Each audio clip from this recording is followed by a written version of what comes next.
Thanks for spending just a minute thinking about God's truth with me today. Today we focus on the truth of 1 Corinthians 13:3. Chapter 13 of Paul's first letter to the church at Corinth is one of the most famous chapters in the Bible. Although we read it a lot at weddings and anniversaries, the chapter is specifically written to those who follow Jesus. The church at Corinth had a problem. People who claimed to follow Jesus were competing for who could look the most spiritual. They were pridefully divided over disagreements about who was the best teacher and who was the most spiritually gifted. In the preceding chapter, the Apostle Paul has just taught them that all the spiritual gifts are necessary. They need to work together in harmony to please the Lord. And as chapter 13 begins, Paul now tells them what really matters. It's love. If I give all I possess to the poor and surrender my body to the flames, but have not love, I gain nothing. It's time to start the clock and break it down. Today, the Apostle Paul gives us a test. Any of us can claim to believe in and follow Jesus. But the test that tells whether or not our claim is true is the test of love. Do we love others as ourselves? Verse 1 of this chapter teaches that no matter what kind of spiritual gift we may have, if we're not loving, we're just making noise. Verse 2 teaches that great spiritual power and great faith in God are completely nullified if we don't love others. Today's verse teaches that even if we sell everything we have and give it to the poor, even if we become martyrs and die in flames for our faith, if we are not people who love one another, all our financial and physical sacrifice counts for nothing. How does God define love? Well, God defines love as the laying down of our lives for others, even if the others aren't very lovely. While we were still in active rebellion against Him, Jesus died for us. So we are to love others in the same way. Any of us can claim to follow Jesus. The test that proves our claim is whether or not we love others as God loves us. Are you a loving person? Claiming to know God without loving others is worthless.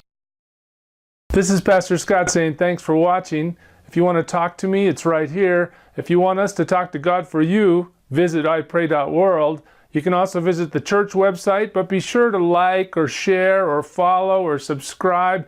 Every time you promote these videos, you help somebody else spend just a minute thinking about God's truth. God bless you.